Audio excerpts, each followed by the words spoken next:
and welcome. My name is Meepolis, they, he, she, and today's pick is the Manga Dogs Trilogy by Emma Tōyama and translated by William Flanagan. Originally published between 2010 and 2013 in Japan, it was subsequently translated into English and published by Kodansha Comics between 2014 and 2015. A very random pickup that fell into my lap, the series is rated older teen. What kinds of keywords came to mind reading this shoujo manga trilogy? Hijinks, platonic, reverse harem, swimming, upstream, publishing, popularity, and school. The summary for volume 1 is, quote, Kanna Tezuka is a serious 15-year-old manga artist, already being published as a pro. So when she finds out her high school is starting a manga drawing course, even she gets excited. But it's a fiasco! The teacher is useless, and the only other students, three pretty boy art wannabes, quickly adopt Kanna as their unwilling sensei. But they all have ridiculous delusions about being an artist, and if Kanna can't bring them back down to earth,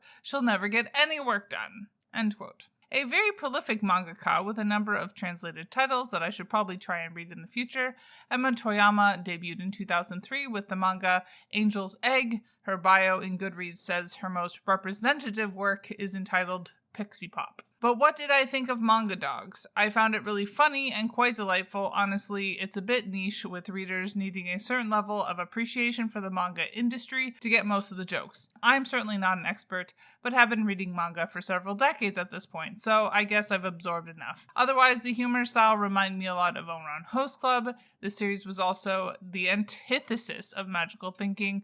Bakuman, this is not. What a relief. We cover the transition from physical to digital creation, how pivotal voting and popularity charts can be, and there is a Saint Young Men reference. The art was also very fun and included a lot of visual gags that complemented the narrative. Looking at the various identities / points of diversity, as I do, gender exists and we see some examples of kind and generous people from both cis-binaries, but otherwise it didn't feel terribly explored as a theme or what have you. The sexuality in contrast felt a bit more interesting because our main heroine has a bit of an asexual vibe going on and needs to go out and study how to portray attractive guys. Ability versus disability got perhaps an iota of coverage in some of the discourse around how physically demanding being a mangaka can be. Not entirely convinced this counts. Class and race felt largely ignored.